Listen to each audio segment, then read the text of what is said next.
Hello, everybody, and welcome to the Gamesline podcast. We're back. And it's not 500 million years in between episodes. Thank goodness, we're here. We're doing it just the next week. We're a little delayed. We did it like we're recording like a day later, but it's okay. No biggie. Yeah. We're chill. We're just hanging out. It's fine. It's me, John, and I'm hosting with Lorelai on the side here. Lorelai, what is going on with you? Oh, nothing much. Just playing video games and, well, playing video games mostly. Listening to airplanes fly like 20 feet above my building. I know how that is. The video games and the airplanes. Jeez, though. You just you mentioned all the pollen up where you live. You just posted some pictures. Oh my god, it looks like it fucking snowed. It's insane. Like, it looks like the ocean. Like it looks like that's scary. I'm sorry. I can't even go outside. Like I look out in the courtyard of my apartment complex where there's a swimming pool, and then there's just this thick layer of white fluff on top of it, like it was a frozen over swimming pool in the middle of winter after a snowstorm. And it's just all cottonwood fluff. It's nasty. But we must allow it for nature. Yep. Must allow it for the nature to happen. Games have occurred.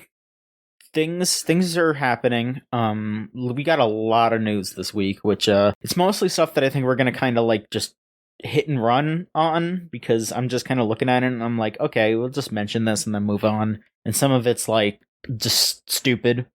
So I'm gonna say let's hop onto the news first. Let's knock some of these down real quick, and then we will get on going with other stuff. So we talked recently about the I think it was the episode you and Scott did a little bit ago, where you talked about the Xbox closures, Microsoft stuff. So a little glint of good news. It's not full good news, but it's something. Tango Gameworks did release a final patch for Hi-Fi Rush to fix up some last minute bugs and all that, which is nice. That's always nice to have some. They were allowed to do one last bit of bug fixes before they had to leave the game, as it will be forever. And there is also still going to be the limited run release for PS5 and Xbox. Basically, it seems like that Switch version that was supposed to happen is just dead now. Which is a shame. That would have been a cool game on Switch. That would have been a rad game on Switch. And for those of us who care, Redfall was also going to have one final update. They said that they're adding the offline mode and then I guess some other stuff. No idea what exactly it'll be. I don't know who's playing Redfall, but at the same time, other than Scott. Yeah. And I mean, that is not me saying, oh, Arcane Austin deserved it. Like, no. Yeah, no, they absolutely didn't. No one fucking deserves it. They got saddled with that shitty game. Like, that's not their fault. But at the end of the day, it is still kind of funny that, like Hi-Fi Rush got its last update. Woo! And Redfall's also getting its update. Okay. But like the weird thing about the Redfall one was they had canceled the single player thing. Yeah. They had announced that was canceled, so their final go is like, no, we're gonna put this in, which I actually kind of like, because they're not gonna keep the servers for that game online long. No. They did the right move for game preservation and for whatever people are gonna play it eventually, but like, they could have not done this, and like maybe 17 people in the entire world would have cared. Yeah.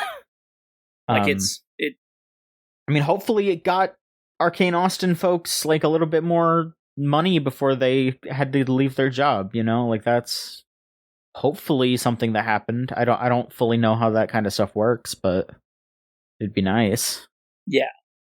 Like, oh, I feel bad for those people, and I know how last second it was. Mm-hmm. Like, literally, I know people who had job interviews there the day before it shut down. Like, that's wild. I didn't know that. It's extremely, like, nobody knew. Yeah, I hate the corporatization of everything. Mm-hmm. And now everything is, we must appease the shareholders.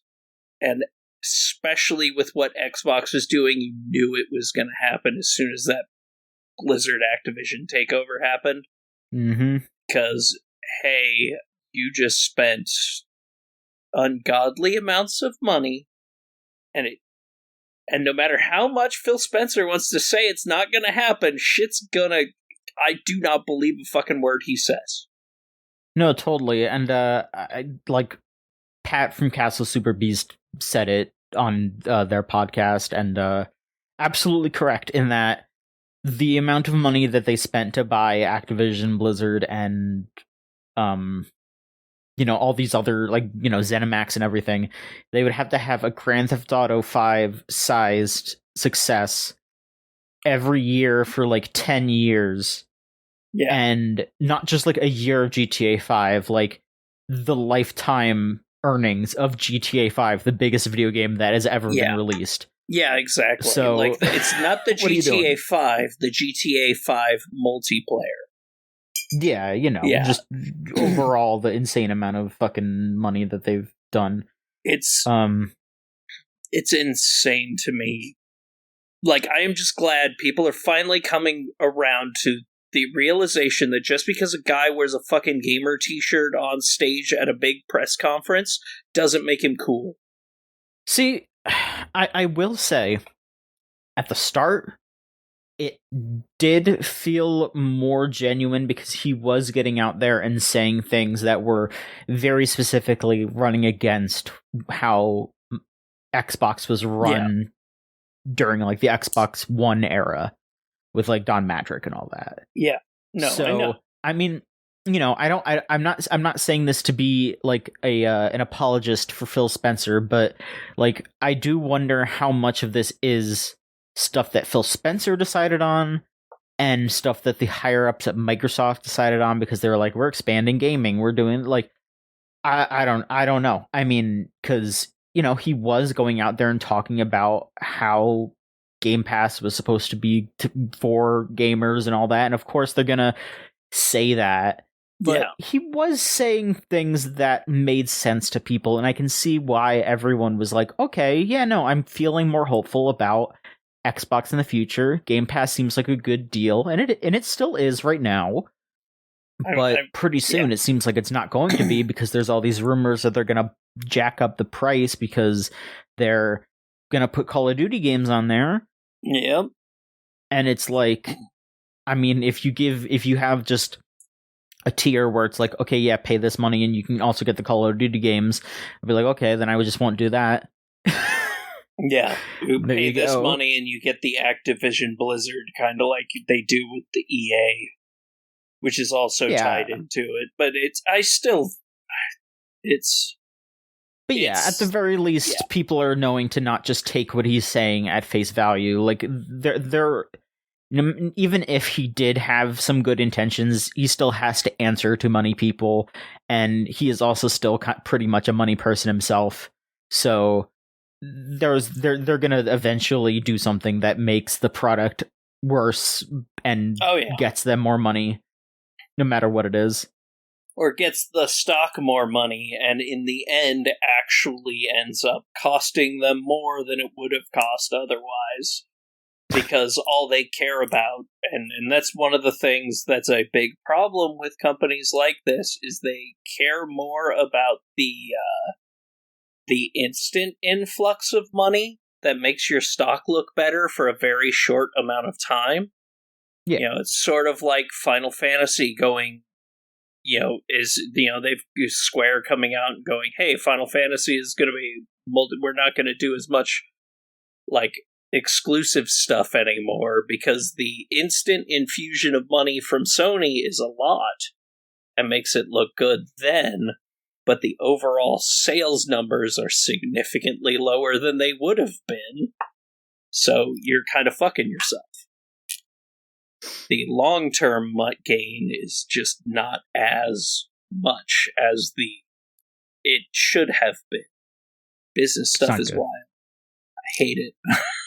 This whole fucking capitalism thing, y'all. Sucks. I'm not a fan. I just want to burn capitalism to the ground. I mean, in Minecraft. It's very frustrating out there. More news. Let's see here. If we're talking about acquisition stuff, let's talk about one that makes more sense and probably won't actually turn into something vile. Nintendo just recently I announced that they are going to acquire Shiver Entertainment. That was a company that the Embracer Group had, but Nintendo is now buying them. They are the people who have been making recent ports for Switch that were like new games that run on like PS5, but making Switch versions for them. And I know they did the Hogwarts Legacy and the Mortal Kombat 1 ports, which I don't know about Hogwarts, but I know that Mortal Kombat 1 port is people were making fun of how it looked. I don't know how it ran, but it looked ran pretty like bad. Hot shit.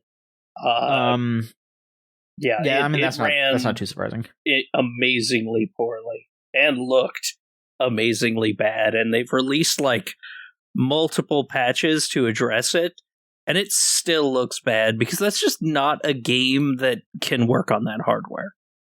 Like, I mean, sure, it works, but it's never going to look good. Right, but at the very least, this like makes sense in that if they have people who know how to do those ports, but now are in complete conversation with Nintendo because they are owned by Nintendo, and also the Switch 2 is going to be much higher fidelity. It's going to be based, like, from what all the rumors are saying, it's going to be like around maybe just the base PS4. I don't remember exactly. Yeah, but I think somebody described it as the Xbox Series S. Okay. At the very least, then that tells me that it's going to be, like, they're still releasing PS4 and Xbox versions of games still here and there. So, I think just having those tools and understanding that at a base level is still going to be useful to them. Like, Nintendo having a direct say in, like, okay, yeah, we're going to get this third-party game on our console with our weird-ass architecture. Let's actually do it through us, basically. Yeah. That makes perfect sense. That's actually very smart, I would say. Yeah. And actually, them having all the resources they need to make something good. Like, I can't tell you about Hogwarts, because, but yeah, I can talk about Mortal Kombat, and that was fucking bad. Yeah, like, again, even if that port is not good, like, I think it's just like one of those things where it's like they have the base knowledge. We can make them good. We can be indirect. We can train these people. We can sharpen their tools, as it were. And I honestly don't blame them. I think it had a lot more to do with Warner in general than the porting house. Because I could see that. That game is so, like, even on PC, is kind of unoptimized as hell. Like, its download size is insane for as little content as there is outside of its story. So it's like, let's see here. Yeah. What else have they ported? I'm trying to look here. They also did MK11 on Switch as well, which I don't know how that port was. Trying to see if there's like a full list of what they've done. Okay, yeah, they've the only things they've done are those Scribblenauts the most recent Scribblenauts games, I guess. And the Mortal Kombat ports and Hogwarts Legacy. Yeah, so they're mostly just the WB port house, is what they were. Yeah. Yeah, I mean, I guess it would have... The only thing that would have made more sense is if they hopped on the people that did the Doom Switch ports. Because I know they did 2016. I don't remember if they did Eternal. God, who was that? It was let me look. I know Bethesda made the game. I want to see who did the port. Panic Button. That's right. Yeah, like if they bought Panic Button, I would have been like, yeah, no shit. But I don't know. It's definitely a weird one. I mean, it's a good one. Having somebody with a history of porting. Yeah. I don't know what they're going to do, whether it's just helping companies port things or actually becoming like an in-house, hey, we brought these people in to work on Metroid 5, Prime 5. Maybe, yeah. 4? I mean, 4. Yeah, okay, yeah. I mean, I think Panic Button. I mean, I'm pulling this from nowhere. This is not me actually being like, oh, I know about this. But what I would guess is maybe they were thinking about getting Panic Button, but Panic Button has their fingers in so many different pies. Like having this other studio that is like very specifically doing ports for Switch was probably the reason why. Because like I'm looking at Panic Button and it's like, yeah, they did the Doom port, they did Wolfenstein and Apex Legends and all that on Switch, but like they also ported up Forza Horizon 4 for Xbox Series. They ported up Star Wars Fallen Order, Jedi Fallen Order for PS5 and Series X. Like they're not just doing down ports, they're doing up ports. So I could see why it's like, okay, yeah, no, we want to do all kinds of stuff, but Shiver's specifically doing ports to Switch. So that makes sense that they got them for their specificity, even if they're not great at it. Well, as I said, I don't blame them. I blame Warner Brothers. I haven't played the Scribblenauts ones, but I bet they probably run fine. But I have a irrational hatred of the Scribblenauts franchise ever since the first game. So yeah. Let's see. More news. Actually, there was one piece of news that is not on our list that ties into the last thing we were talking about. That Microsoft is adding AI help tips to games like Minecraft and Xbox stuff. Hey, fuck that. Now everyone can be bad at video games when you ask the AI for help. Yeah, I mean, this feels like their answer to that, like, tips thing that they have on PS4 and PS5, even though I don't fucking know who uses that. No, but this was like AI, how do I build a weapon? The AI is going to tell you. And like it's just going to be wrong. I've been Google searching stuff today that I know the answer to just to fuck with the Google AI that just launched, where the top of any search is just like an AI description. So I do like, I searched for how many jobs in Final Fantasy XIV, and I got 4 different answers when I hit return on it 4 different times. AI is not going to be a good game guide. It's not. Yeah, I mean, Microsoft is so heavily invested in AI stuff, and this is them trying to figure out something to use for it before it all goes under. Please, soon. Please. The Windows 11 shit that just came out, where it's like, hey, we're going to watch everything you do so the AI can help you. Barfs. I'm gonna say something fucked up. There's a part of me that wants that stuff. I just don't want to have to deal with like the real world repercussions of it. Mm-hmm. Like, I think about the sci-fi, just like, oh man, I have my AI helper to, recommend me a new song. or whatever.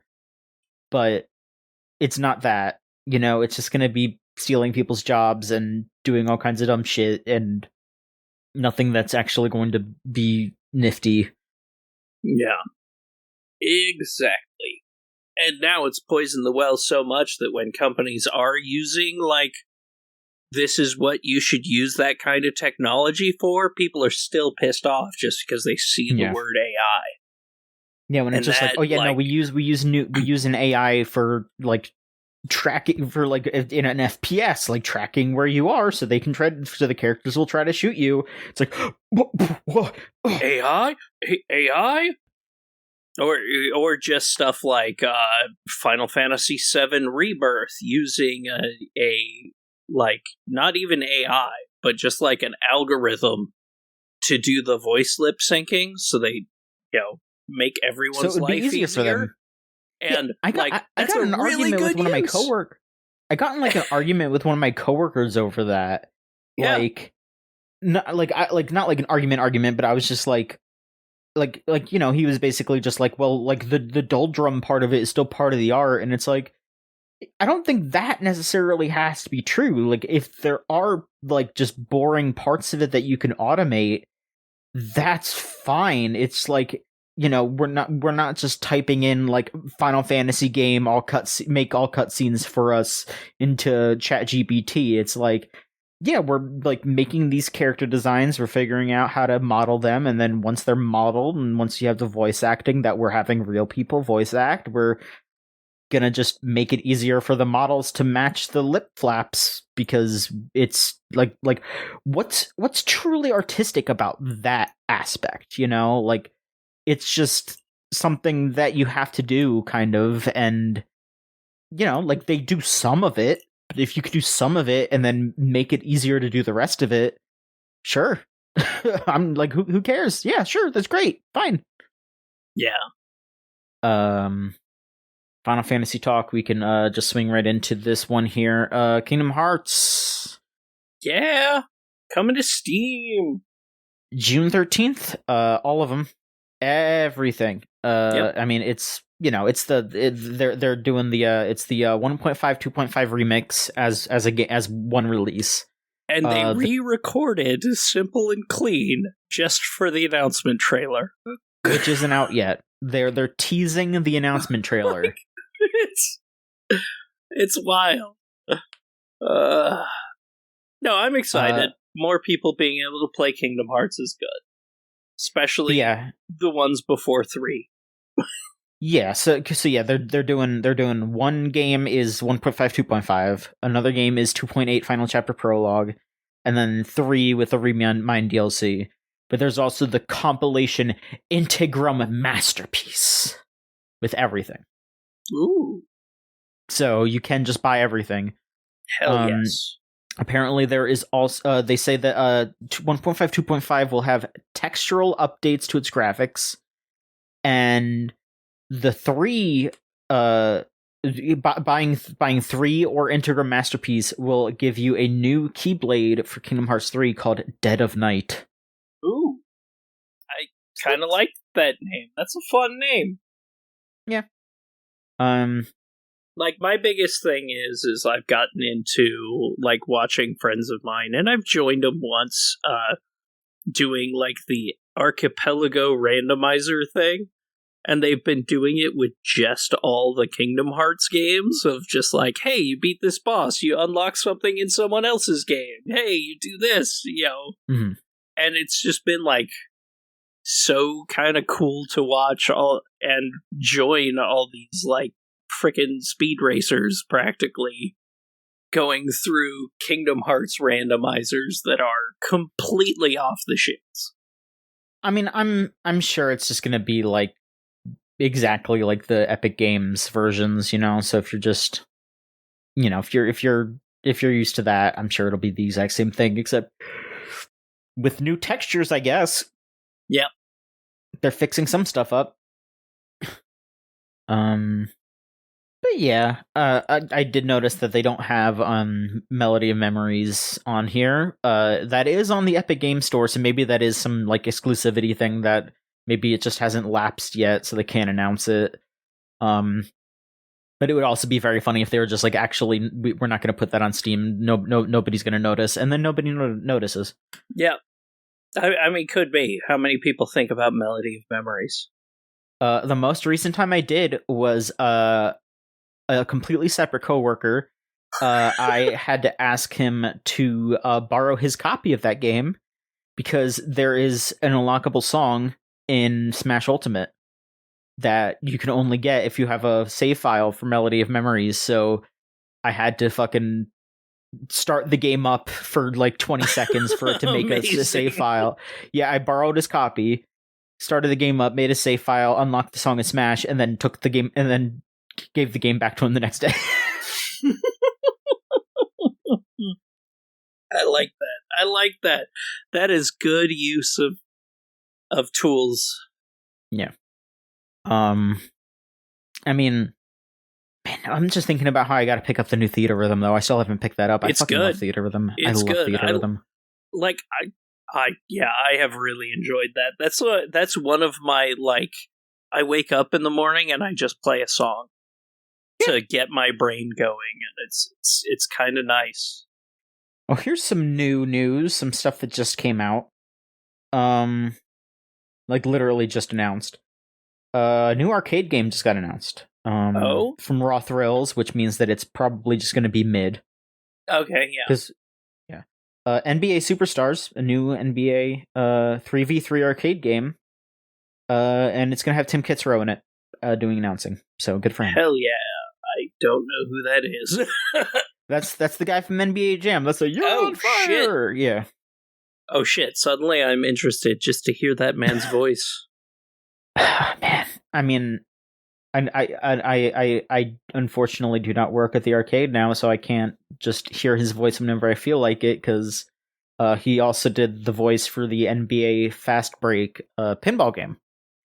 Which that's one of my favorite pinball games, straight up. Like, I'm not even like a basketball guy, and I just think that like that table is really well done. That's just a fun game. Yeah. A good pinball table is a good table. Like, that's like the big key. I used to love, like, whenever I go to arcades, that was like where I spent most of my time. The pinball machine, even though I'm no good, it's like.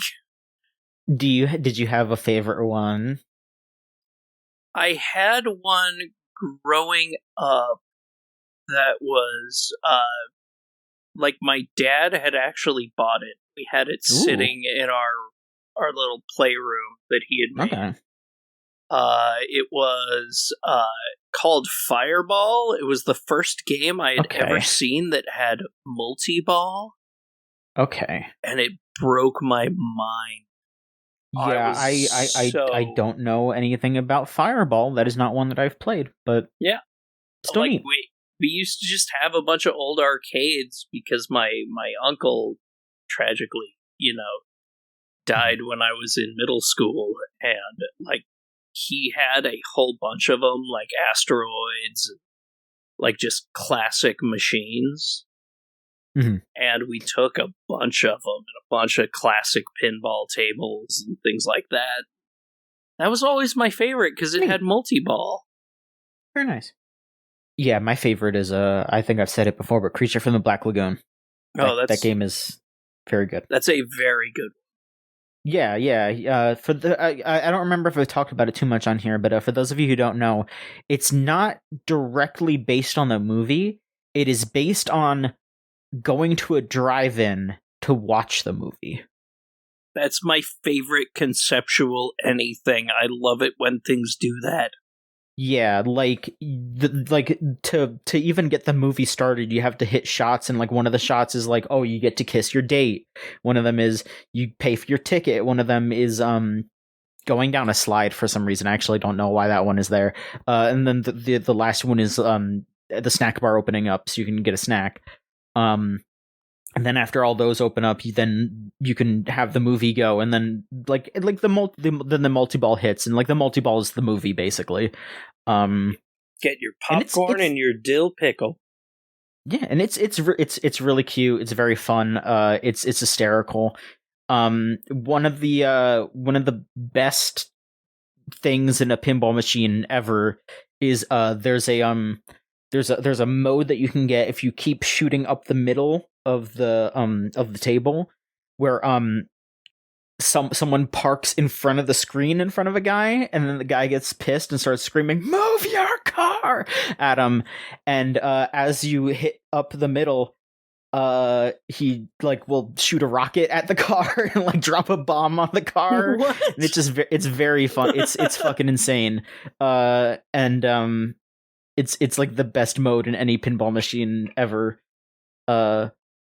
And they make references to it in other pinball machines too, which is very funny. Like there's an Elvira pinball machine, and there's like when you finish pinball machines, there's like a score match thing where if you match the last two numbers of your score, when you lose, there's a chance that you'll get another game.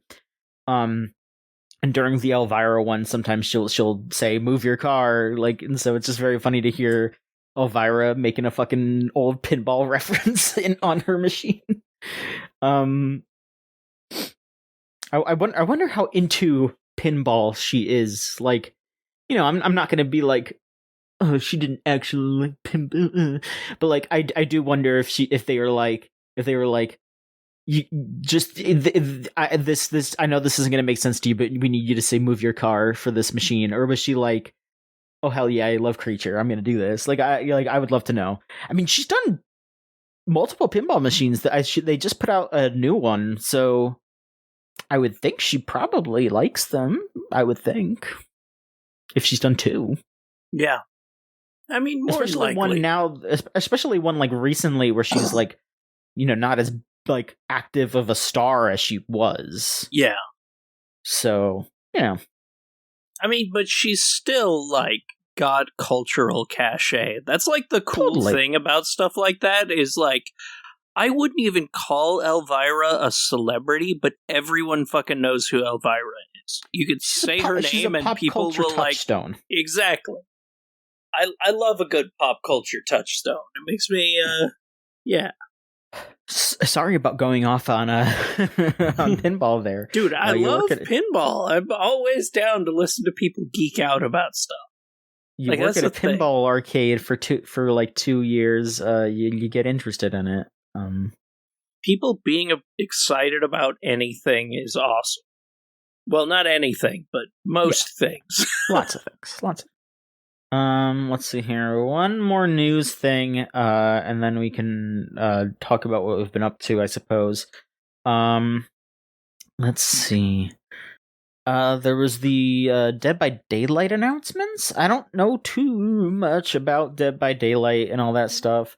So this will probably be quick. There are the next update is going to be Dungeons and Dragons focused. Yep. Let me make sure that I'm getting the names Mercer. right on this. Oh my god. Oh, like what is Mr. Mercer specifically doing in this? He's he like voicing the killer? Yeah. Okay, that makes sense. It's like one of his characters. So okay. Yeah, it's the killer is Vecna. Yeah, so that character is from the fucking Critical podcast Role. that they do, Critical Role. Yeah. Okay, that makes sense. And so then I'm guessing the Survivor/Survivors is from Critical Role also. I don't know.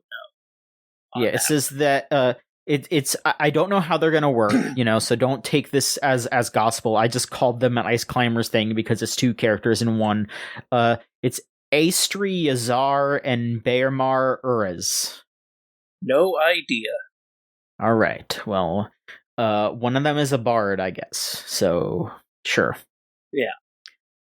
And then they also said, "Hey, by the way, also, in the future, we're also going to have a Castlevania expansion." The only thing they showed was the castle, and then they were like, "Oh, there's Dracula." So Dracula will probably be the killer, and there will probably be a Castlevania map.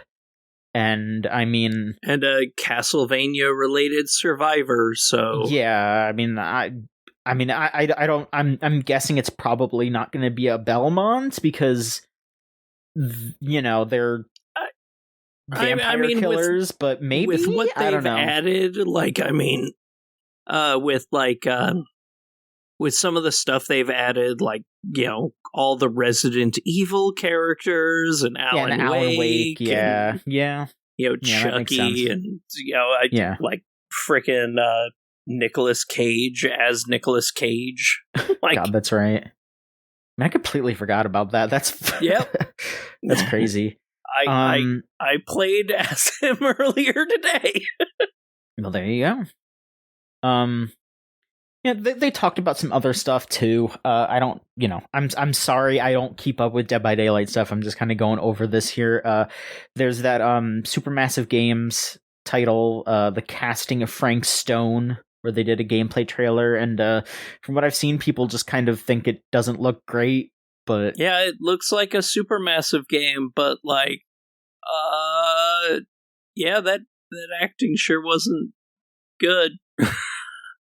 They are also doing a third-person shooter, which is called Project T. I think it is also going to be in the Dead by Daylight universe, it seems. It looks very early days, though. Like, the stuff they showed was just, like, concept art and, like, 3D models shooting other 3D models, like, that kind of shit. And a game called What the Fog, which is also in the Dead by Daylight universe, but it's just like a cutesy little puzzle game. Yeah, that's what they're doing, is they're trying to, like, extend the Dead by Daylight universe the same way League of Legends is. And, like, yeah, I don't know how any of that is going to work. It feels like they... Yeah, it seems like the people that are working at that studio are probably just bored out of their fucking minds from just making Dead by Daylight all the time, and it's like they're probably like, well, we don't want to quit because this is like a solid paycheck, but at the same time, we've been working on Dead by Daylight for like a decade now or some shit, right? Like, it's been out for so long.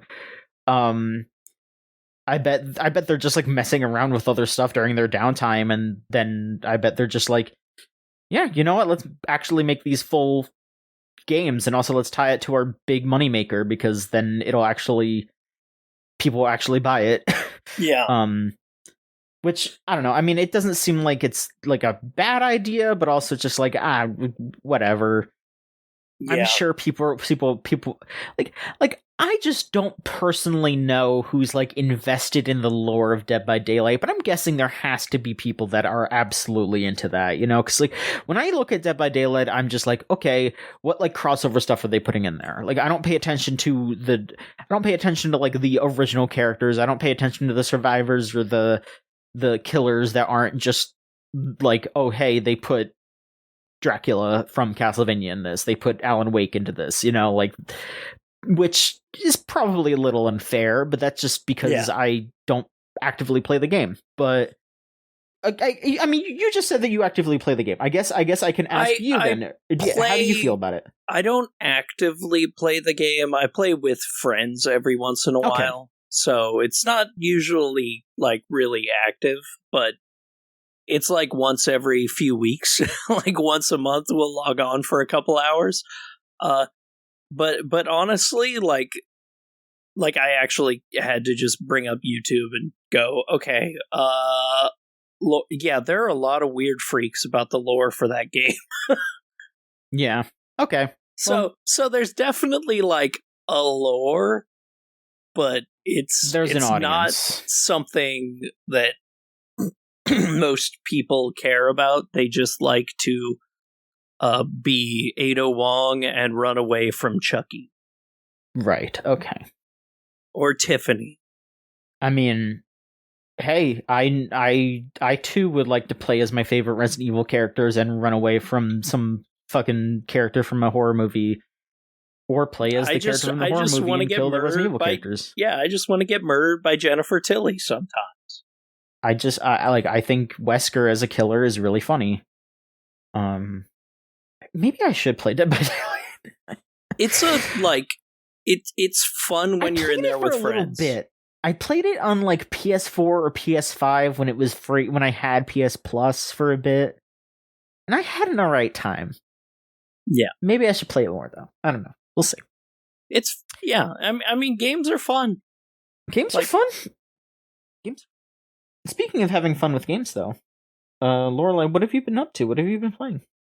Oh my god! So the thing I've been playing the most recently has been a game that just came out a couple of weeks ago called Rabbit and Steel. Okay. It's pretty much like what if you took Final Fantasy XIV rating and turned it 2-dimensional with cute bunnies and made it a roguelike, as well as a Toho, because it gets real bullet hell. And it rules, especially when you get like multiple people together. Like with one person, like all the mechanics are different, like depending on how many characters you have in there. So like one person, it's just a Toho game. It is. You are dodging bullets, going everywhere, and teleporting all over the place, and having to deal with stuff, and it gets. Like, just going on normal is, like, tough, but fair. Once you get up to hard, it's, like, just tough. And it's still fair once you figure it out, it just takes a while to figure it out. And then once you get up to Lunar, it's like, hey, fuck you, asshole, you're gonna die like 1,000,000 times trying to get through this. Like, it is wild and so much fun. Like, it genuinely is incredibly fun. You being interested in it is not a surprise, because I have just been hearing people comparing it to like raiding in an MMO. Yeah, and I mean, you were saying that, but yeah, like it's not a surprise that you like it. Yeah, I mean, no, it's definitely not. Like, but like seeing like Elvie freaking out about it, yeah, is like really cool. Like, I super want to play it with her. I want to play it with Scott. I want to play it with everyone because it is so much fun, especially when you get like 4 people in there, because it just becomes pure chaos. Because it is like, no matter what, the mechanics are going to happen even if you're dead. So so you fuck up and die. Suddenly, like, all of the things are like coming out of your body still until there's like a timer to respawn that extends every time you die. It gets longer. So like the first time you die, you're down for like 5 seconds, but then you're down for like 8, and then you're down for like 20 as you continue to mess up. So it's like your first death might not kill everyone. But as you go, because your dead body is still like the source of things sometimes, it becomes so chaotic and stupid fun. And it is some of the most fun I have had. And it also has rollback that is really, really good. Like, I was playing with 3 people in different areas of Europe, and it just felt like I was playing local couch co-op. That's good. Like, there aren't many games that have netcode that good for something this chaotic, too. Because, like, it gets really chaotic and fun. Yeah, I mean, it's good that you need to, you need to have that kind of stuff run properly, or else you're just fucked, basically. Yeah, exactly. Like, it's, I mean, it's harder. Like, when I started doing things with the hardest difficulty, it's harder than any 14 raid I've ever done. Damn. Like, right. Oh boy. Well, I am glad you are enjoying it. Yeah. What else have you been up to? What other games have you been diving into? Hey, so I started digging into Hades 2 a little bit. Uh-huh. Like, when I do early access, like, if it's something I know I'm going to like, I will buy into the early access. Or am just like, I'm pretty sure I'm going to like this. But I've started shifting, like, my way of doing early access to, like, I will log in and play, like, once a month as it's updated, instead of, like, constantly. So I'm not going to update you on Hades 2 for a while after this. But holy shit, that game is fun. Like, I have issues with some of the way she controls, like, the way the magic works right now. But I feel like it's already, a lot of my concerns are being addressed by patches that I've been reading. I'll find out in a month when I jump back into it. But it's like, there's already so much there, and it feels good. It feels really good still. It's Hades. It's Hades, but bigger, it seems. And I love that there's still like placeholder art in places, so it just like sometimes just looks hilarious. But if you liked Hades, you'll like Hades too. It's more Hades. There you go. But yeah, what have you been playing, John? Oh boy. Well, I've been still playing Final Fantasy XIII. Hell yeah! How far are you now? I am 30 hours in. I got to the big ol' open area. I'm definitely enjoying that more than I was enjoying the earlier bits of the game, but again, it took me like 30 hours to get to that. Yep. Yep.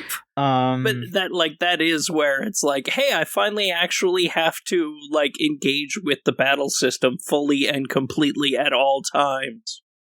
I would not say at all times. I've gotten to the point where I can just look at my phone and mash A for some of the fights, but if I'm doing like a boss fight, I do have to pay attention. If I'm doing one of those like Lassie missions, I have to pay attention to those. Have you fucked with a behemoth yet?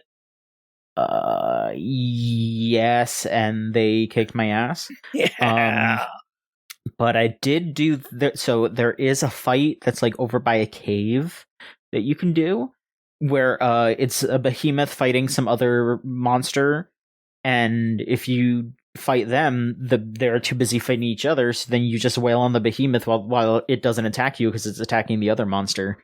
Yeah, and then you can kill the other monster really easily, and you get a bunch of experience doing that. So that's hell yeah, that's nice. But yeah, no, I definitely agree with you on that one. Like I love that game to death. I'm Rose and I are the 13 defenders. Are you planning on going on to 13 too? I have purchased copies of 13.2 and 13.3. Hell yeah, 13.2, best in the trilogy. I will be playing the other ones. Probably not immediately. You know, I think I need to play something shorter next. Yeah. Honestly, I mean, I know it's a bit late and all that, but probably I should probably play through Hi-Fi Rush finally. That's probably what I'll do next.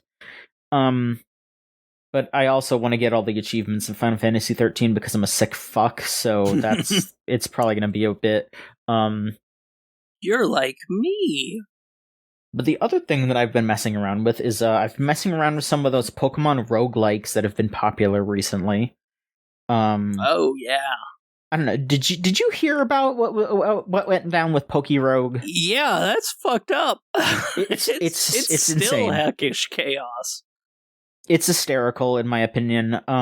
Like it's so for those of you that don't know, yeah, PokéRogue is a browser-based Pokemon roguelike that I will admit is pretty good. It's fun. It's kind of mindless at a certain point because sometimes you'll just get a bad run and you'll just get fucked over and it's not your fault. I mean, that's the roguelike way. Yeah. But it's also just really fast and something you don't have to pay too much attention to, so I can see like PokéRogue and the game that I will talk about next they're both roguelikes, but one of them is like a way more involved experience, and PokéRogue is just kind of something that you can have running that you don't have to worry about too much. So they're very different experiences. I would say that saying that one of them is better than the other is not really like an argument for or against each other. It's just like one of them is for mindless button mashing, the other one, while like on Discord or whatever, the other one is pay attention to it. Yeah. So, very suddenly, like the day I started playing it, The lead developer of PokéRogue announced that he is quitting working on the game because I guess he became a born again Christian, or I don't know if he was already a Christian, and he straight up said in the announcement, like, I should not do anything in my life that is not directly furthering God's will, or whatever it was. It was it's just because he posted a bunch of transphobic stuff on Discord, and he quit before the shit really hit the fan. So that was not him. So what happened was he said that, and he quit. And then in the, like, flurry of them trying to, like, figure out what to do after their lead dev left, they just started kind of, like, putting people in charge of the Discord, so they could, like, they were basically just like, okay, we have a general idea of who you are. You handle the Discord server while we're trying to figure out how development's going to work now that this guy's leaving. And because the guy who left was very prominently Christian, a bunch of people came into the Discord server to do the standard, hey, say trans rights, you're transphobic stuff. And the guy that they installed as the new community manager was transphobic, but then they got rid of him very quickly after that. And were because there were, like, trans people working on the game. Like, this wasn't just, like, a game that was run by a bunch of shitheads. Like, it was basically just the lead dev quit, and then there was a big kerfluffle after he left because they were just kind of thrown into deep water, and they accidentally gave the keys to the Discord to an asshole, and they rescinded them after, like, 2 hours. So yeah, I don't know how that's all going to shake down. And I mean, I'm going to be completely honest with you. I will also just say, I think that people, like, storming into a place and being like, say trans rights or you're transphobic is like I get where they're coming from, but it feels really reductive. Like, no, those aren't. I mean, it's the same way people always were just like, oh, all these trans people are being mean to me because I'm playing Hogwarts. It's like, guarantee you 95% of those people, or higher, aren't actually trans people. They're conservative shitheads who are coming in to try to stir up shit to get people pissed at trans people. Which is what a lot of that stuff during the Hogwarts time was.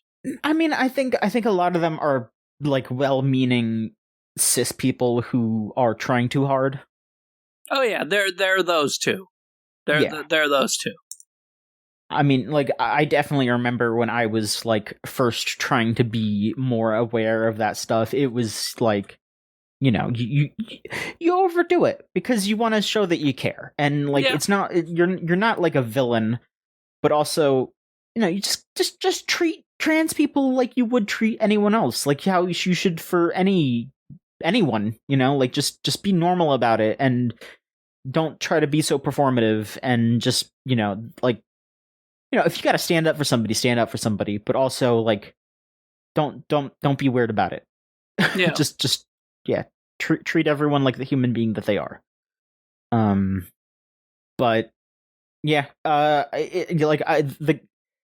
think people are also really quick to jump on it being transphobic too, because they were, like, saying that that game is very much unfinished. So, like, one of the things was, like, if you have a female Curlia, it would evolve into Gardevoir, but if you had a male Curlia, it would evolve into Gallade, and you didn't have to use the Dawnstone. It was just like that. And so they were trying to say that it was like a gender binary thing, and it's like, it probably just didn't fucking. It's a browser game, you know? Yeah. Like, they probably just didn't program it to have all these fucking layers and shit. Because, like, yeah, like, there's there's multiple moves and abilities that just do not work. Like, like, it's because they put, like, everyone's complete level up move set and natures in there. It's like, I'll have Pokemon where they'll just learn a move, and there's just, like, a little note next to it that's like, this move doesn't work. Don't even like, don't even bother. Just yeah. No, that is one of those things that does happen, to where there are a lot of people who immediately, when something involves religion, immediately just goes, well, clearly they're transphobic, which isn't always the case. Like, yeah. Do I find out somebody is, like, really religious and immediately get, like, a little suspect of them sometimes? I get it. But yeah, me too. I'm a little suspect, but, like, one of my best friends is Mormon. And, like, practicing, like, not entirely practicing. He stopped sending money to the Mormon church because of, them being so homophobic, but he still believes all that weird shit. I'm not going to hate somebody, like, immediately because of religion. I'll be a little sus, but I've got really religious friends who treat me like a woman. And, not everyone is immediately a piece of shit. They're just slightly more likely to be. Yeah, I get it, but also just, like, treat people like people, don't go overboard. We're living. And PokéRogue is fine. But then I will say, I also downloaded the ROM hack Pokemon Emerald Rogue, and that is definitely a better game, but it is also way more involved because it's like it's way more structured. You're going on, like, specific runs through routes to collect Pokemon and items, and then you're using those Pokemon items in, like, different battles, and if the Pokemon gets knocked out, it's just gone. But the way that they have like, accruing things during runs is really neat because you'll gain money, and then you can use that money to buy items outside of your runs that you can go back into the run with more stuff. You can even certain Pokemon you'll be able to bring out of the runs too. Like, there's a safari zone that you can go to basically that, like, lets you catch your Pokemon that you find out there. I'm not sure if it's just if they're shiny or if it's any of them, but I think it might be if they're shiny, which shinies are pretty common in this, and I think it's specifically because it's like a gameplay thing where it's like, you catch it and then you can use it in all your runs from now on. Like, it's just like a permanent choice that you can swap in and out of your team. And, like, that's a neat way to do it. It's like, like, this is like, if you happen to catch something that is really powerful and shiny, it's like, okay, I can do a run with this one as my starter, and I'll have a better lead.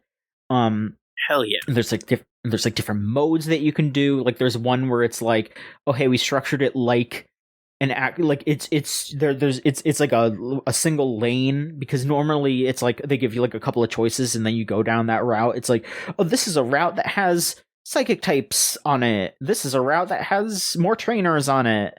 Like that stuff.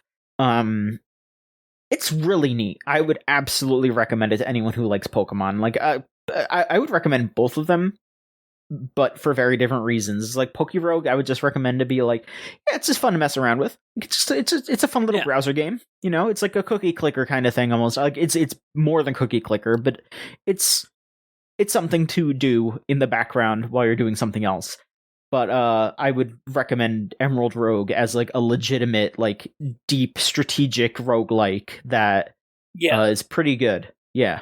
It seems like it has the roguelite elements that I kind of love about a good roguelike. Like, like, hey, I actually am going to be more powerful at the start of my next run because I leveled up my weapon or whatever. Yeah. It seems, God damn it. No, that's like the kind of thing that would get me to, like, install one of those. Yeah, I think you personally would really like Emerald Rogue. But yeah, I mean, also, like PokéRogue is just on your browser, so you can just fuck around with it for like an hour. I mean, I lost sleep because of that. I was up until like 4 a.m. a couple nights ago just playing PokéRogue because it was just a one more run, like every other roguelike. It's just, okay, I'm just gonna try it one more time because so the way PokéRogue does it is when you catch a Pokemon, it gets added to your starters list, so you can have them in your starting party, and the different Pokemon are like weighted differently. So it's like, oh yeah, this legendary is like worth 7 points, but Caterpie is worth 1. So you could go in there with like 6 like weak Pokemon, or you could go in there with like 1 super strong Pokemon and then 1 not so strong Pokemon. Like I and then you can also get eggs from a gacha that you get like tickets from when you beat super strong trainers in your runs. Um and those eggs get added to your starter list. You can get stuff that you wouldn't normally run into during your runs. Like I got an iron moth in my in an egg, so that's like a super strong Pokemon that I can use in at the beginning of the run. So but it's worth like 6 points. So it's like I can have that and like one other thing just for my starting run. But then the other neat thing though is that when you catch more of the same Pokemon, or you hatch the Pokemon from an egg of the same one, their IVs, if their IVs are bigger than the one that you had previously, it adds that to your starter. So just if you keep catching the same Pokemon, there's a chance that you'll eventually get like a perfect stat for that Pokemon, like all 31 IVs for that. And then you can also get like all the different natures and stuff. So it's just like it makes the start of your run better each time. It doesn't really have any of the like item stuff. You can't really carry items forward with you. It's more just like better stats for your starting team. I like that. I just love the like ROM hack kind of scene like that. Like I know PokéRogue isn't a ROM hack, but it's like I just love people making cool stuff with things they love and making it like a thing. Yeah, I mean, I guess it's not in God's plan, but look, sometimes just you gotta do a thing. Yeah, I don't fucking look. I mean, I believe that any deity who doesn't think that PokéRogue is the tightest shit. I mean, I don't think that deity exists. I think any deity is just gonna look at PokéRogue or Emerald Rogue and be like, yeah, you know what? That's pretty fun. Keep making cool things. I gave you this ability for a reason. Exactly. Make art. Live your life. Use your skills to make people happy. Lose 7 hours of your life to your short life playing PokéRogue. Hell yeah. Because I did that multiple times. No, I can see that. I have lost many a night to like either one more run games like Hades or the biggest vice I have. Okay, I'm gonna turn this off after one more day. The game like Coral Island, which I have like when I was going through that once the 1.0 released, I was like going to bed at like 5 a.m. every day. Like, oh, oops, turns out that one more day turned into 20. Mm-hmm. More news. Okay, if we're talking about Pokemon here, here's, oh boy, okay. So, GameStop will now buy your graded Pokemon cards.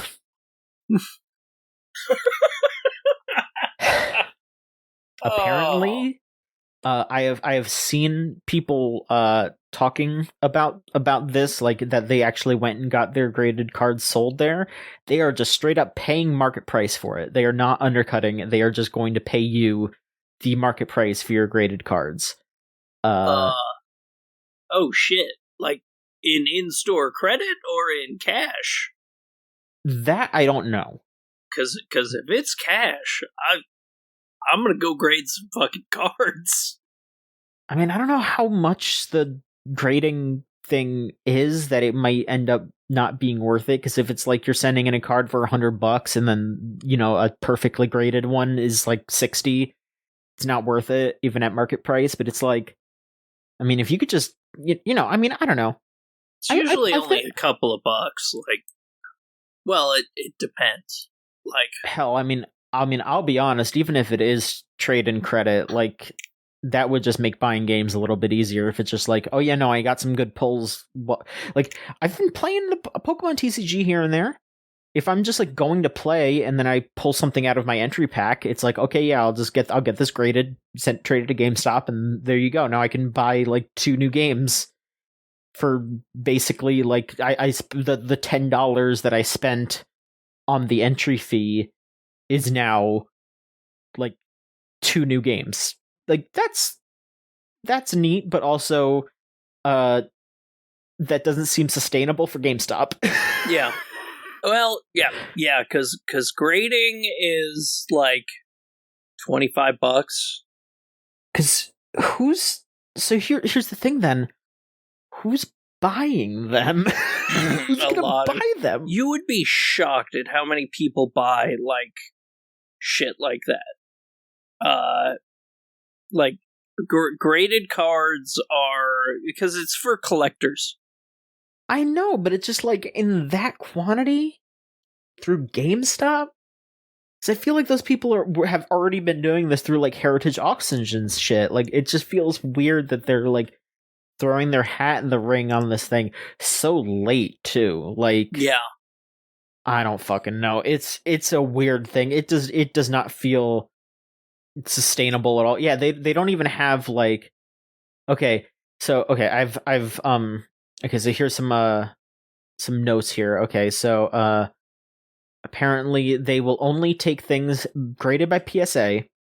They have to be an 8 or higher, and they will also not buy anything that is worth more than $500. Okay. Yes, you're not going to be able to walk in there with a first ed Charizard and sell it to GameStop. They will not pay you like $200,000 for your Charizard at your local GameStop. It would be very funny if you could, but you cannot. Yeah. And graders also usually charge a different amount per like the value of a thing. So if you send in like a high value thing that's worth over $1,000, a lot of times they charge you more. They charge you more. Like if you send in a comic book that is over $1,000, the cost is 4% of the value. I mean, yeah, that makes sense. Yeah. So that like all makes sense. If you send in $1 million comic book, which exists now, it's $40K. I mean, that's still a lot of. You're still making a lot of money off of that if you're selling it. You know. Oh yeah. Yeah, I mean, I don't know. I'm of course. You know, I like to take care of my items, but I am also someone who likes to use them. So if something breaks, if something rips, like I'm upset, but that's that's how it rolls. You know, like I have a beat up fucking strategy guide for Resident Evil 4, and I still like that I have it, even though now I know that game like the back of my hand, so I don't need it. Yeah. But but I mean, I also like to take care of my things, but I also want to play with them. I don't like to have things in boxes and all that stuff. It's, I want to play with my Pokemon and Yu-Gi-Oh cards, even though they cost money. But it's like I put them in a sleeve, Exactly. Like I have a lot of that. It's like action. It's why I don't buy action figures, because like as soon as you take an action figure out of its box, it loses like almost all of its value. But if you take a statue, a non-posable thing out of its box, it doesn't lose value. That's interesting. So is it just like one of those things where it's like, oh, you can't like immediately prove if the joints aren't worn out? Yeah, because there are no joints. That makes sense. There's also like the way, especially action figures in the US are packaged, you can't put them back in the box. Like you can't put them back on their card sleeve. Whereas a statue is you can put that back away. Yeah. You can just put it back in, even if it's multiple pieces. It's easy to get back in, and usually they're packaged pretty well as long as you aren't buying something from Square Enix. Yeah, I mean, I guess that does also make sense why, like, Good Smile stuff retains most of its value. Yep. Like, it'll go down a little bit, but it's like, because I mean, you're using it a little bit, but like those boxes, like I mean, I have like a bunch of the boxes for my like Figmas and Nendoroids, and you could put all that stuff away, make it look exactly like it did when you got it. So yeah, that makes sense. And stuff like the ones that aren't posable, they lose. A Figma and Nendoroid will lose a little bit of value because you've used its joints. A statue, though, loses pretty much nothing. The only thing that ups and downs its value is like the print run or how much people want it. Like I have Evangelion figures that are worth $1,000. Yeah, or like if like people won't like one if it's painted all shitty, but they're usually not going to do that unless it's like a knockoff or whatever. Yeah, exactly. And then you don't get bad quality control from like a Good Smile or a Kotobukiya or a Japanese company, unless it's Square Enix. Of which, never buy Square Enix figures. Never! Like, they're so bad. Their quality control is the worst in the fucking industry. I have a, oh god, what's her name? From Nier Replicant. The angry lady. A2? No, from Replicant, not Automata. Oh, Nier. I mean, not Nier, but Kaine. Kaine, yes, Kaine. I have a Kaine figure, and she's fine. She looks good. It's a posable figure. I think it's like their oh god, I don't know. I think it's just like, it's not their play art stuff. It's like their smaller ones. Yeah. Because I hate play arts, but the ones that are usually like a little better. Arts. Yeah, the Bring Arts are usually a little better because I think they do those through Bandai now. Okay. Or with Bandai.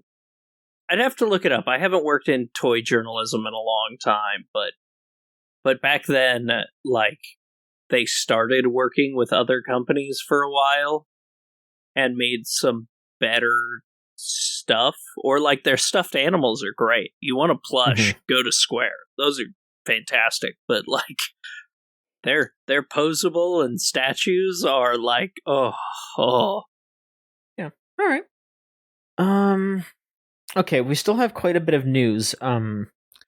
Okay, this is a weird one here. So I know none of us are really big GTA heads, but they've got the release window for GTA 6 down to fall of next year. Woo! But the more interesting news here is now Take-Two a little bit ago sent out an email to let me see here. It was Roll 7, and it was I just want to make sure that I get the other studio correct. Intercept Games. They sent out memos to both of them. Hey, we're shutting y'all down. But during this sort of release window earnings call thing that they were doing, people asked this Take-Two CEO, hey, what's going on with Roll 7 and Intercept Games? Why are you closing them? And then he was like, no, we didn't shutter them. Yeah, this confused insane. The fuck out of me. Like, I am so... Yeah, we leave it to them to announce stuff like that. And it's like, wait, what? I am so fucking confused right now. No, the exact quote was, we didn't shutter those studios, to be clear. We are always looking at a release schedule, so we are being very judicious because we're in the middle of a cost reduction program. We've announced that we're saving $165 million in existing and future costs, but we haven't shuttered anything.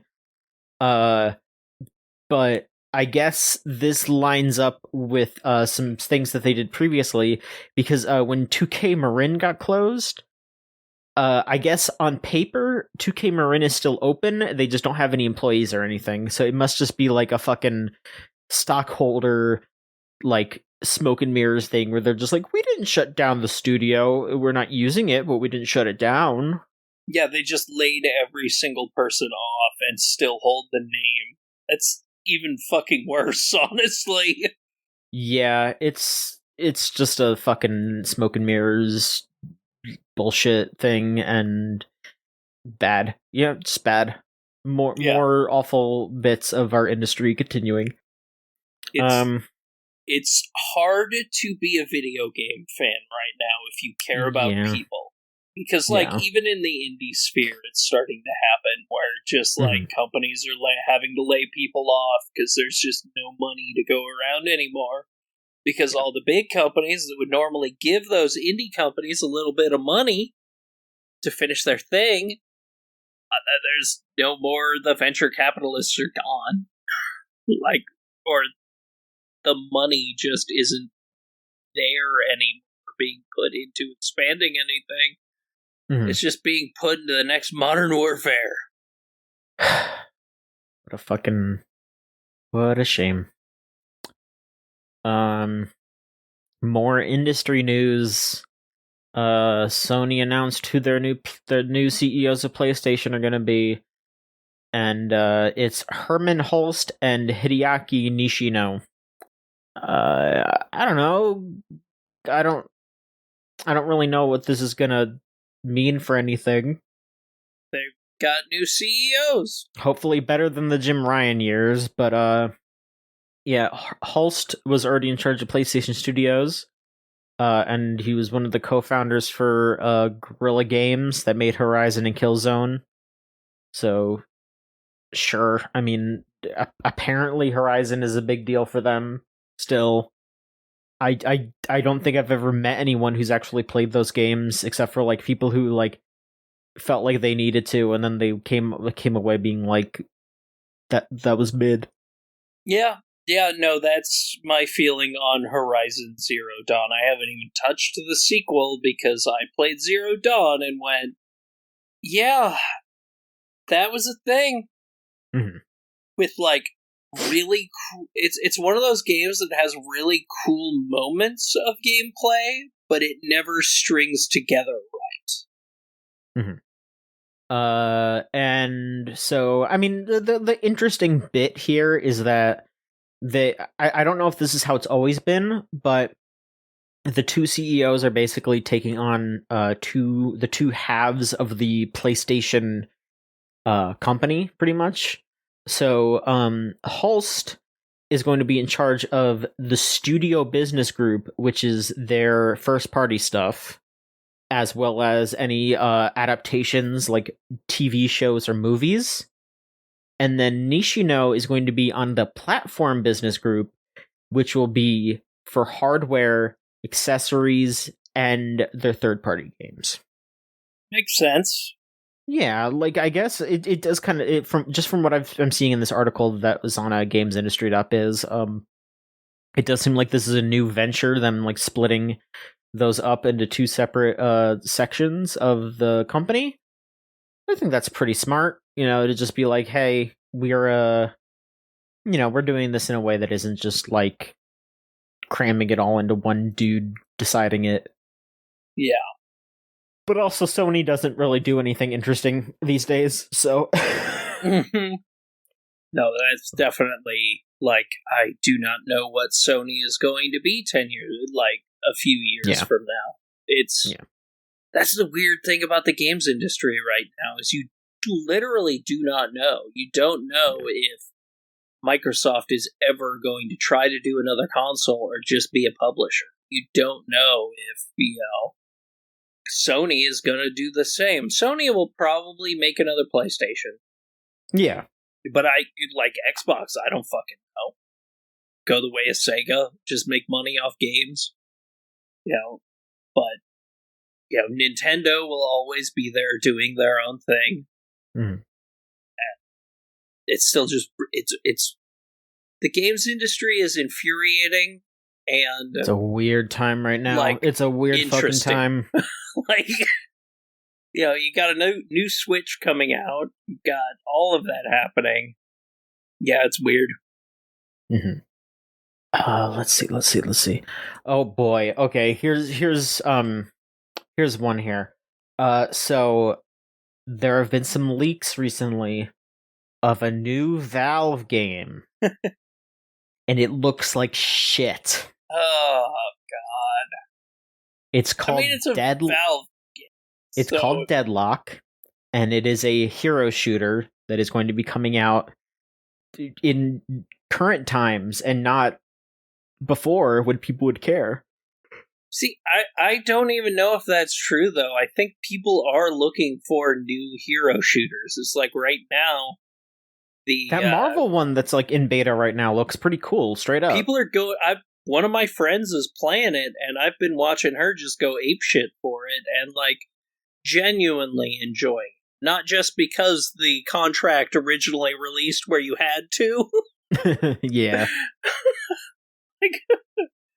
But like genuinely just really, really enjoying the way that game works. So, but like, this game is just so boring looking. Like, it is just gray buildings with very boring, like, generic characters, and it plays like a MOBA, and that killed all my interest right there. It just looks boring as hell. And yeah, just, you know, we haven't had a new Valve game since Half-Life Alyx, and you know, a lot of people didn't fucking play Half-Life Alyx. I mean, like, technically Counter-Strike 2, which was just an updated version of Counter-Strike Global Offensive, and you know, there's just all that stuff where it's like TF2 is right there. It has 120% more personality, and you know, the bot problem is there, but they're just not going to update that game, even though people still love it. And they're making this that is the most boring looking game ever made. And yeah, it is one of those, but like I do not know how. I mean, it's probably still going to do huge numbers just because it's Valve and it's not Overwatch and it's not Counter-Strike. I mean, Valorant. I mean, Counter-Strike. Sorry, they're the same game, but it's such a... Yeah, it's... Like, hell, even Call of Duty is a fucking hero shooter now. Where one of those heroes is fucking Nicki Minaj. What the fuck? I don't know. Weird. God, I'm looking at this, and yeah, this just looks lame as shit. Yeah. Like, I just think about how animated and cool Valve games were for the longest time. Like, even something that was semi-realistic, like Left 4 Dead, still had, like, very memorable character designs and cool monsters. And you look at this, and it's just like, any game studio could have made Bill this morning in Dead by Daylight. Yeah, exactly. Who doesn't fucking love Bill? The weird old man who died on the bridge. Oh... I mean, when I think about Left 4 Dead, honestly, I think about the Left 4 Dead 2 cast a bit faster because they just stand out a little bit more, in my opinion. But yeah, except for Bill, they're a little bit more fun. Like, I think about how goofy that team is, like how everyone bounces off of each other in that game. Like Left 4 Dead 1, like there's funny moments where, you know, like Lewis and Francis will kind of bounce off of each other, and you know, Bill's all grumpy, and they're kind of having to deal with Zoe being the youngest one, so they're kind of all that stuff. But I can't imagine seeing any of these characters in a funny short filmmaker YouTube video, you know? Yeah. Like when I see my friend Coach from Left 4 Dead 2, I'm like, oh, what new adventures is this guy gonna get up to? When I see these characters, I'm just like, okay, whatever, I don't care. None of these characters are a one-man cheeseburger apocalypse. I don't care. All right, so there was also a very big reveal from Ubisoft, where they announced the new Assassin's Creed Shadows, and it will take place in Japan. Yeah. There are 2 playable characters. One of them is a shinobi named Naoe, and the other one is the real-ass person, Yasuke, who was one of Oda Nobunaga's retainers there. Yep. The Obsidian Samurai from Neo 2. Fuck yeah. And he's had his own anime series, which was not very good. But that's okay, because The fact that there was just a fucking real ass black samurai back in the times of samurai is pretty cool. No matter what you think about no matter what. I'm just gonna say the amount of credence that or not even credence, the amount of attention I'm giving to the debate over all this shit is I'm just going to say that I'm not giving it any attention. Yeah, there were like 200 Wikipedia edits on the Yasuke page in a day. These people are not serious. They're fucking racists are stupid. Fuck them. Ignore them. Anyway, it looks. I don't really care about Assassin's Creed, but I am the what's the word I'm thinking of? The Ubisoft liker of the crew. Like, I was the one that gave fucking Watch Dogs 3 a chance, even though it sucked, but I have always kind of enjoyed the Assassin's Creed ones, especially after they went like weird open world, like big open world games. And this is another one of those, and the last Assassin's Creed was pretty fucking good. I actually liked it a lot, and well, it looks. I'm excited to see actual gameplay. But I'm also excited because Yasuke fucking rules. Even though seeing it's during that era just has me telling people, hey, if you want to play a game during that era, go play Game of the Generation Neo 2. Or you could play or I don't even know if it's actually during.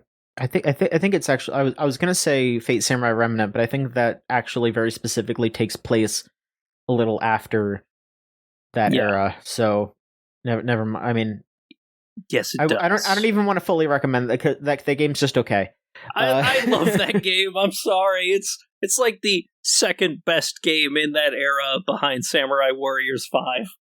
Where you can also play as Yasuke. I don't think it's garbage. I think it's okay. You know, I'm not gonna recommend it the same way that you're recommending Neo 2 though.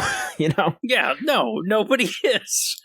Nobody is gonna recommend any game as much as I I recommend Game of the Generation Neo 2. Exactly. Right, last bit of news here. Hey, remember Super Smash Brothers? Well, what if they did that, but it was a little worse? Woo. That's Multiversus. I think you mean a lot worse. Well, we'll see, because they're doing that. They're relaunching it. They're gonna actually put out the full version of it in like a week. I played the beta version of that, and I thought it was like okay, but it was one of those things where I was like, they got to touch up some stuff on this. Thank goodness this isn't the final version. And they've shown gameplay and like for the release version, and the release version looks like it's actually slower. So I don't know. I will probably still try it because, yeah, like I said, I thought the original version was pretty decent. And if it sucks, it's free to play, so no skin off my nose. But they confirmed a bunch of new characters that are going to be in this new version of the game. The Joker is there. Yeah. And it's Mark Hamill, so... Oh. Say what you will about Mark Hamill and him being weird about Joe Biden these days. Still the best Joker, so... Well, yeah, literally nobody will ever match the Mark Hamill Joker. I don't think it's possible. Absolutely. And then they announced, which again, fucking insane that they gave this announcement its own trailer, the Banana Guard from Adventure Time? Yo, Banana Guard? Which, like, I am absolutely not opposed to weird deep cut characters, but... That's a really fucking deep cut. The fact that they're, like, putting it out with their big relaunch just kind of seems weird. Because people want, like, you know, big characters that they could be super excited about. And them being like, the Joker! And this, like, joke character from Adventure Time. Which, like, yeah, like again, I'm not saying it's like, oh, fuck that, because it's like, I fucking love that, like, Piranha Plants in Smash. Yeah. But Piranha Plant was like a free DLC thing that they did after the game came out as a little jokey thing, like, Yeah. And then they had another trailer where they have the official launch trailer that just came out, where they just kind of casually went, oh, by the way, Jason Voorhees and Agent Smith from The Matrix are in this too. I saw that part. They didn't give them their own trailer. Well, I mean, why would you? Who the fuck cares about Agent Smith? I mean, I want to see if they got the original actor. That'd be pretty good. Or Jason Voorhees? I want to hear Hugo Weaving talking about Shaggy. Well, Shaggy. And I am also very happy that someone immediately posted the fucking the clip of from The Matrix, but they edited it so he keeps doing the fucking like Adam's apple thrust on him over and over. It's one of the best videos. Yeah, I mean, I guess there's going to be some big new like Friday the 13th push, because I think the like big court case got settled or will be getting settled soon. So the people that have the rights to Friday the 13th want to use that to get money. So, yep. Yeah, he's going to be in Multiversus. I think he's also going to be in Fortnite, because like the official Friday the 13th Twitter account is following Fortnite now. So yeah, they're probably just going to put Jason in a bunch of shit now. It's not that surprising. Yeah, I bet they'll put him in. Yeah, like you said earlier, I bet he'll be in Dead by Daylight sooner than later. Oh yeah. Yeah, they're just going to do all that stuff. I think they're bringing back or brought back the Friday the 13th game recently. I don't know about that one, because that was a whole thing where they had to shut it down because of the court stuff. Like, the team that made it were like very specifically like, oh yeah, no, we love Friday the 13th, we want to keep working on this, but we just legally cannot anymore. And I think that team did the recent Texas Chainsaw Massacre game. Mm-hmm. I think that's what they're doing now. Which I know people who really like that game. Because, I mean, I knew people that really like the Friday the 13th game, so, I mean, it's the same people. So, yeah, I'm sure it's good. Yeah. But, yeah, it's just weird to me, like, the last... I want to see more. Yeah, I definitely need to, like, actually put my hands on it and see how it feels. Because it could be neat, but it could be really sluggish and bad, because that is the problem with like 90% of those platform fighters. They just don't feel as good as Smash. Yeah. And yeah, like it sucks so much, because I'm seeing people being like, yes, new Nintendo console, that means we're going to get a new Smash Brothers. And I'm just like, I don't want there to be another Smash Brothers. Like, that is the most insane thing for me to say, but it's like, I don't want that. Let that man rest, do a re-release with like graphical upgrades, and add another season of characters. But like, the problem is that if they do add more stuff, I would want Sakurai to be involved, but I don't want him to have to do it.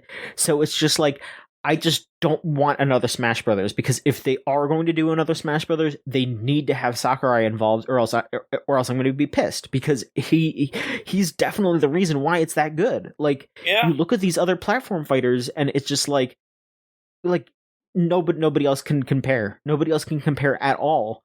Like, it has to be him, and it's just, I don't want that to happen to him, so I just don't want them to do it. Yeah.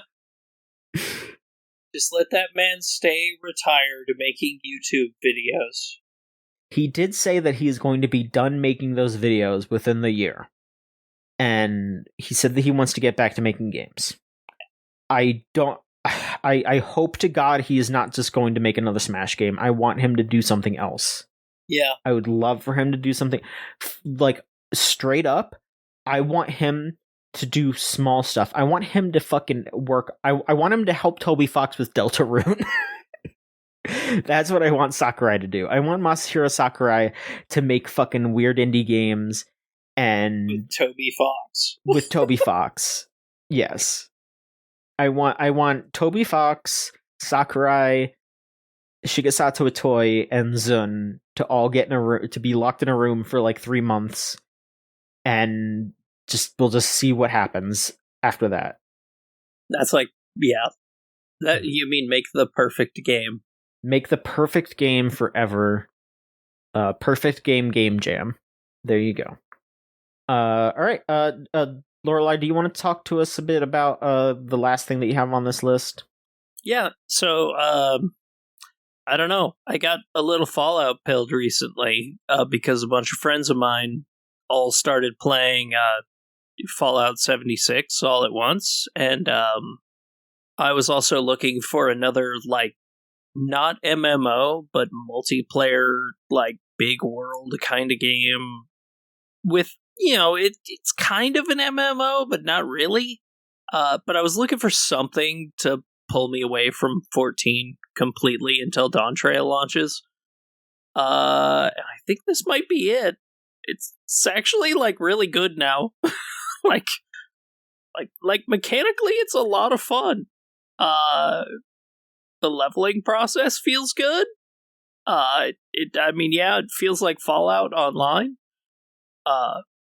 But it's genuinely, like, shockingly fun now, and just, like, my favorite thing to do has just been to go to the little bases that people have built for themselves and see what really cool shit they've made. So, like, sometimes it'll be just, like, a shack, or I built a little hidey hole out of an abandoned train. Or sometimes it's, hey, I built a really fucking huge tree fort. And, like, sure. There's just a lot of cool shit people are doing with that, and, like, it feels weird to like that game, because I bought it when it first came out, and it was god awful. But I hated it. And now I am really, maybe it's just having friends to regularly play with. But I am having an absolute shitload of fun. Like, even when we're not actively doing something together and we're just in chat in completely different parts of the world, because we're all like 30 levels apart, because some people are grinding more than others. It's just like, it's a lot of fun. Like, that's a fun game. I hate you, Bethesda, but you've made a fun game that I enjoy playing. It's like the hardest thing is, like, I first tried Elder Scrolls Online, and I was like, nope, not for me. But this one is clicking in, like, the right way. And I've been enjoying that. But yeah, that's it for gaming for me this week. Okay. Well, then we'll wrap this up with our question that we got. If you want to send in a question, you can send it anytime to gamesline.tumblr.com/ask. You'll sound like this when this loads. When this finishes loading, please. Please. I hit the refresh button because I was like, oh, you know what? Maybe I'm just going to double check it. Okay, here we go. Cello Buster asks, if you could eat or drink any one gamer-themed food or drink for the rest of your life, what would you choose? So, being forced to consume only a single gamer-related item for the rest of my life. I mean, that does sound like hell. Yeah. That sounds like hell. However, does the Vegeta Vanilla soda sparkling water, excuse me, that I get, does that count? Because that's my answer. I mean, I'm thinking about it more, and I'm also like, I can't even finish a whole can of that because I get like 3/4 of the way through it, and I'm just kind of like, I'm good. Like, I don't, like, not in like a I dislike this. I'm just like, I'm done. I've got it. I got what I needed out of this. I could move on. So maybe subsisting only off of that would be a bad move. Yeah. God, this isn't an easy one. Like,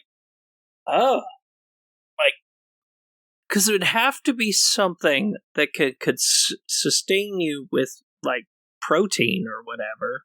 I mean, I'm guessing well in this magical realm, it will sustain you no matter what.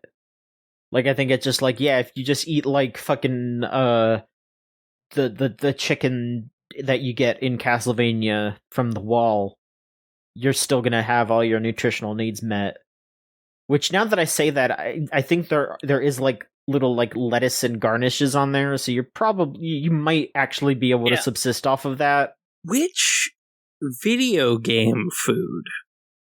Yeah, like, are we talking about like, or are we talking video game promotional food? Yeah, is it like, oh yeah, no, I could have the fucking Mega Man themed game fuel forever. Yeah, I could just drink that forever. I could just do that. I mean, I could just order straight from Domino's Pizza because they did a full-on Final Fantasy XIV crossover. Oh, you know what I'm gonna do? Insomnia cookies. Because they had a crossover with Final Fantasy VII, and you can get a Final Fantasy VII themed cookie box, and those are some damn good hot cookies. So would it just be like, oh, I could just get stuff from Insomnia Cookies forever? Yeah, you have to get your dozen cookies. Get that box. You have to get your dozen cookies in that box. Okay. I think there was a video. I don't remember exactly how it went down, but there was a video that was like, I think they did multiple videos, but one of them was like, could you could you live your entire life only doing and eating Fate-related things, like using things that had Fate tie-ins?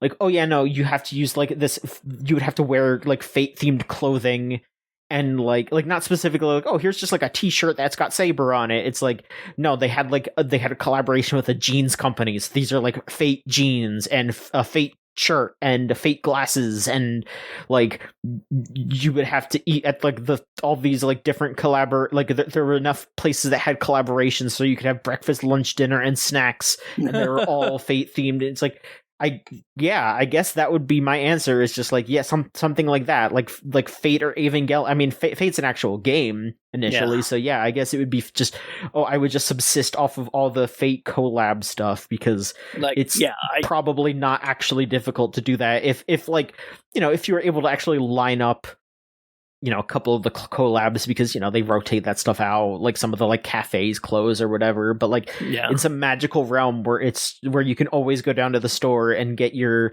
fucking Saber Alter brand pens and you can go to the Fate Cafe and eat the Unlimited Blade Works souffle every day. Sure. I definitely wouldn't do Final Fantasy XIV, because then my only choices for food would be Domino's Pizza, and my only choices for drink it would be the current thing they're doing with Mountain Dew. Fuck that. That would be extremely gamer of you, though.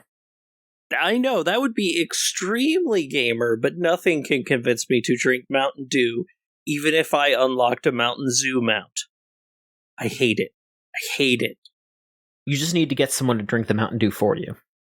Although I do like that they literally know how bad it is, because they released a shirt that just says, "I survived drinking dew." I can't do Mountain Dew anymore. I fucking hate it. It's so fucking bad. It's the like. I don't dislike the flavor. It just hurts me to drink it, because like I've just gotten too old and I've separated myself from soda enough. Like, I mean, yeah, I can still enjoy a Coke. If I'm just like, yeah, if I can treat a soda like a dessert, like you're supposed to, like how they did back in the fucking 30s or whatever, when you went down to the malt shop. Like I can be like, oh yeah, no, I'll have a soda with my dinner, like a Coke, but I'm not gonna be like, oh yeah, no, I'm just gonna drink. I can't. Mountain Dew is too sugary. It's too much for me. I can't do it. Yeah, it's more power to you. I know. Rose is like, it's gonna be like, like breathing for her, so it's not going to actually. I'll have to ask her to get me a mount code. Yeah, she's going to have enough fucking points to buy like the entire store 5 times over, so you're probably fine. I don't know. I might be saying that. She might be wanting to kick my ass for saying that, so I don't fucking know. We'll find out. Well, yeah. Okay, well that has been this episode of the show. Lorelai, thank you for being on here.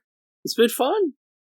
I am glad that we were able to discuss all the crazy shit that's been going down, because this week has been pretty crazy. A lot of dumb shit's happened. You can say that again. I'm just looking at this. I'm looking at the news list again, and I'm just like, man, most of this is just stupid. There's some cool stuff, you know, like Kingdom Hearts and how the Hi-Fi Rush update and all that, but like a lot of this is just like, I mean, we didn't even include half the news that came out this week because it's fucking pointless.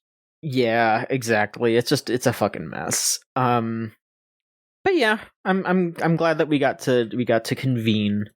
And I am looking forward to doing so again next week. Yeah. Thank you so much for listening, everybody. If you want to support us, you can go to our website, which is gamesline.net. And you can read things that are posted on there, like, for example, the Bulletin, which we are going to be doing weekly again, which is our roundup of the news that we, have some stuff that we cover on here. We have some stuff that we don't cover on here. We skipped some stuff for the podcast. So go check that out and see what we have covered on there. And, we've got reviews and other articles coming up in the near future. So you can look forward to that. We have our Twitter, which is at the Gamesline. I am still not calling it the other name. Elon Musk, suck me forever, 300 million years. We have our Tumblr. Tumblr is gamesline.tumblr.com, and you append /ask at the end of it to send us questions for the podcast. Got the blue ski? We have a blue sky. I think it's something weird. I don't remember how to fucking do blue sky. Let me look at this shit. LV's been trying to get me to fucking post on it more, and I'm just like, I don't remember what the hell this shit is. It's just at gamesline.net. Yep. Yeah, so you can follow us on that as well. Which is kind of neat. We could just do that. Yep. Yeah, we got a Facebook, facebook.com/gamesline, youtube.com/@thegamesline. I keep forgetting to post the friggin' streams on there. I'll get around to that. Yep. Twitch.tv/GameslineTV is where streams happen. There are going to be some coming up. I know LV and I are talking with Scott about playing some Rabbit and Bunny on there. There you go. That sounds nice. Or Rabbit and Steel. Rabbit and Bunny, Rabbit and Steel. Patreon.com/Gamesline. If you want to support us, you can pay $3 to get stuff early. We haven't posted anything on there in a while, but I don't want to make a full promise, but it does seem like Unlimited Railworks will be coming back. So if you want to listen to us talk about anime, get those $3 ready, because we'll give you some anime talk. Come to our Discord server, thegamezone.zone. Type that into your web browser and it'll bring you straight there. Come hang out with us. You can come chat and tell us any ideas of stuff that you want to see from us. And thank you to Melt Channel /Magic Circuit for a theme song Crush off of the album Magic is Real. If you want to listen to their stuff, it's meltchannel.bandcamp.com or magic-circuit.bandcamp.com. And, buy their music whenever, but especially on the first Friday of every month. So that's Bandcamp Friday. Lorelai, where can people find you? You can find me on Twitch, Twitter, Blue Sky, all those places at Judgment Site. I am mostly on Twitter at JOHN_MICHONSKI. I'm on other stuff, kinda. Like, I mostly just reblog stupid shit on Tumblr, which is ServBot42 on Tumblr. But I don't, post on it. I have a Blue Sky. I don't really use it. I don't know. That's just how it is. And that'll do it. I want to thank you so much for listening, folks, and we will be back with another episode of the Gamesline podcast soon enough. Chugga chugga.